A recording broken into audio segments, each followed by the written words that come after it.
महाराज, ये जो 12 सितंबर इस श्राद्ध पक्ष की पंचमी तिथि आ रही है, इस दिन किया जाने वाला एकमात्र यह उपाय घर की कोई भी माता बहन या कोई भी एक सदस्य अवश्य करें।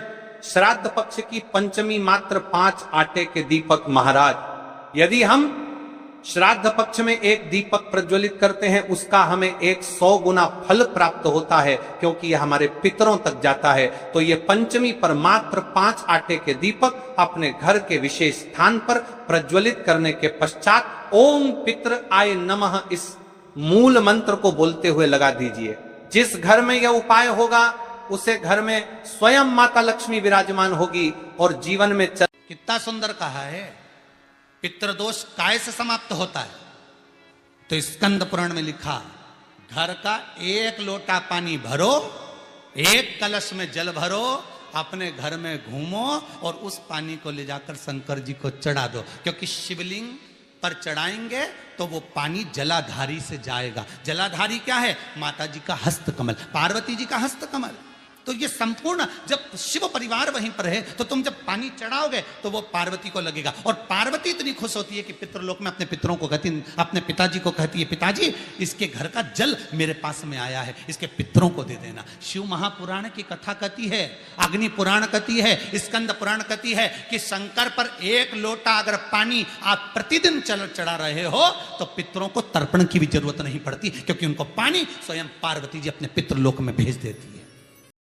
तो किसी भी नवरात्रि के पहले जो अमावस्या पड़ती है, चावल की कटोरी में एक कपूर का टुकड़ा रख दीजिए महाराज, छोटा सा। और कपूर का टुकड़ा रखकर उस कपूर को दरवाजे के बाहर कटोरी में ही, चावल रखी हुई कटोरी में ही उसको पितरों का स्मरण कर कर जला दीजिए। और जलाने के बाद उस चावल को कहीं भी किसी भी वृक्ष की छांव में पक्षियों के लिए डाल दीजिए। शिव महापुराण की कथा कहती है, अगर मान लो पितृ आपको कष्ट दे रहे हैं, पितृ आपको तकलीफ दे रहे हैं, कोई काम नहीं होने दे रहे हैं, या कहीं आपको ऐसा लगता है कि पितरों का दोष है, तो वो पितृ दोष देवी, अब ये जो आप करेंगे ये कब कर रहे हैं? अमावस्या के दिन। कई लोग कहते हैं श्राद्ध पक्ष में गाड़ी नहीं लेना चाहिए, कोई कहता श्राद्ध पक्ष में सोना नहीं लेना चाहिए, कोई कहता है श्राद्ध पक्ष में ये कोई अच्छे कार्य नहीं करना चाहिए, मकान का सौदा मत करो, गाड़ी मत लो, ये मत करो, वो मत करो। शिव महापुराण की कथा कहती है, पूर्वजों के इन 16 दिन में आप कुछ अच्छा भी करोगे ना तो ये पूर्वजों का आशीर्वाद ही मिलेगा, गलत नहीं। लोग कहते हैं ये 16 दिन अच्छे काम नहीं करना चाहिए, 16 दिन ये मत लो, 16 दिन वो मत लो। कौन सी पुराण में लिखा है? एक बार मुझे वो पुराण जरूर बताना कि 16 दिन ये सामान मत खरीदे, क्योंकि शिव महापुराण में और शास्त्रों में वर्णन आता है कि 16 दिन श्राद्ध के हैं, ये पूर्वजों के हैं। आप पूर्वजों का नाम लेकर अपने पितरों का स्मरण कर कर, तुम्हारी मर्जी पड़े वो खरीदो, तुम्हारी मर्जी पड़े वो लाओ, और सबसे पहले उन पूर्वजों को सम्मान पूर्वक वो वस्तु समर्पित कर दो कि आपकी है, आपको संभालना है, आपने दी है, आपके द्वारा आई है। पूर्वज खुश होंगे। तुम्हें बढ़ता हुआ देखकर तो पितर खुद आशीर्वाद देते हैं।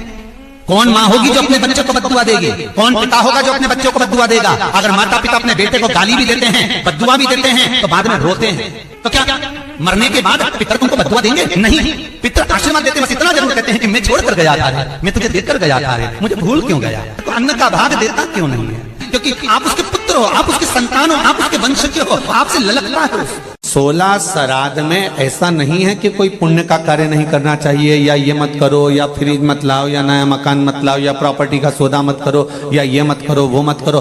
अगर कोई महाराज जी आपको मना कर रहे हैं और कह रहे हैं कि श्राद्ध पक्ष में ये नहीं करना चाहिए, वो नहीं करना चाहिए, तो उनको समझा दो, अगर पितृ हमारे पूर्वज हैं, अगर हमने कोई सौदा करा है, हम कोई सामग्री लेकर आए हैं, कोई पुण्य का कार्य कर रहे हैं, कोई अच्छा कार्य कर रहे हैं और हमारे पितृ हैं, तो ये निश्चित है कि 16 श्राद्ध में हम कोई कार्य करेंगे तो हमारे पूर्वज बड़े खुश होकर हमको आशीर्वाद प्रदान करेंगे।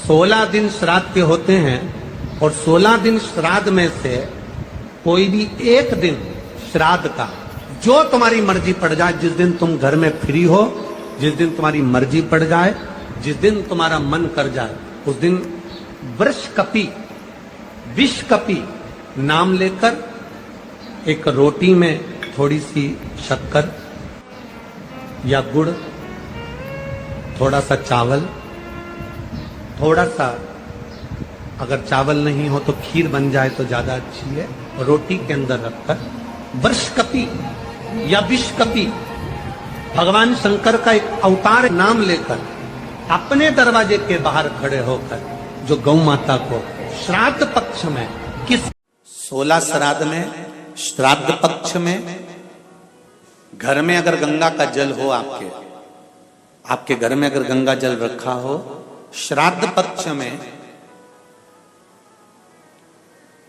तुलसी के क्यारे के पास में एक छोटी सी कटोरी रखकर घर का कोई भी व्यक्ति, चाहे महिला हो, पुरुष हो, पुत्रवधू हो, बच्चे हों, कोई भी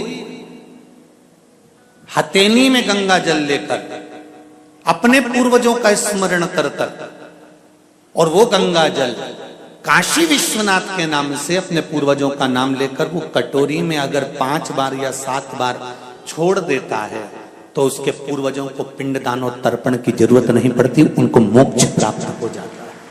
पर जिस दिन अमावस्या के दिन पितृपक्ष समाप्त हो, उस दिन प्रदोष काल में, प्रदोष के समय पर, प्रदोष काल में शाम के समय पर जाकर किसी भी नदी, तालाब, बावड़ी, कुआं, कहीं ना कहीं जो आपके पास में हो, वहां पर एक घी का दिया, बत्ती का मुंह दक्षिण की ओर कर कर अवश्य जला कर जाना, सारे पितृदोष समाप्त हो जाएगा, सारा पितृदोष समाप्त। अमावस्या के दिन किसी भी जलाशय के पास में, नदी, तालाब, बावड़ी, कुआं, जो आपके शहर में, आपके गांव में, आपके नगर में हो, वहां जाकर लगा दे। अगर नदी, तालाब, बावड़ी, कुआं नहीं है तो पीपल का वृक्ष हो या बेलपत्री का वृक्ष हो या बट का वृक्ष हो, उसके नीचे लगा दो प्रदोष काल में। पर अमावस्या के दिन पितृ पक्ष में अगर पितरों को भोजन नहीं मिलता, साल भर भूखे रहते हैं।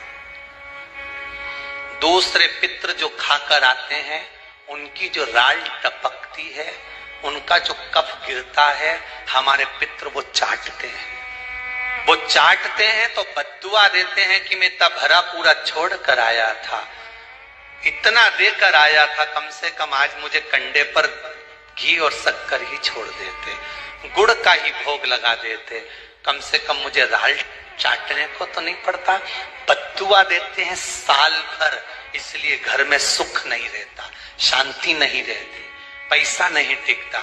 शुभ श्राद्ध पक्ष की दूज, चतुर्थी, अष्टमी, दशमी, एकादशी, प्रदोष, शिवरात्रि, ये श्राद्ध पक्ष की वो तिथियां हैं जिन तिथियों पर अगर गौ माता को एक चुल्लू पानी भी अगर पिला दिया जाता है तो हमारे पूर्वजों को तर्पण और तिलांजलि की जरूरत नहीं पड़ती, वो तर जाता है। श्राद्ध पक्ष के अंदर चुटकी भर आटा दरवाजे की दोनों चौखट पर डाला जाता है। किसी किसी के यहाँ दरवाजे पर आटे से रंगोली बनाई जाती, वो देव पितर के भाव से डाला। जिस बेटे बेटी का मंगल विवाह नहीं हो रहा हो, शुभ कार्य की सूचना नहीं आ रही हो, बहुत दिनों से एक फाइल कहीं लगी हुई है, अटकी हुई है, नहीं काम हो रहा, हम उनसे कहेंगे ये जो 16 दिन श्राद्ध के हैं, जितने दिन निकल गए, जितने दिन बचे हैं उन दिन में आपके दरवाजे के बाहर एक चुटकी घर से आटा लाकर चौखट के इस ओर, चौखट के उस ओर, दोनों जगह चुटकी भर आटे को डालना प्रारंभ करो। 16 दिन श्राद्ध के पूर्ण हो। जब अमावस्या आए, किसी जलाशय, सरोवर, तालाब, बावड़ी, कुआं के पास में घी का दिया लगाकर आना, बाबा से प्रार्थना कर कर आना। केवल 22 से 24 दिन निकलते हैं और घर में कोई शुभ कार्य की सूचना आना प्रारंभ हो जाए। वो देव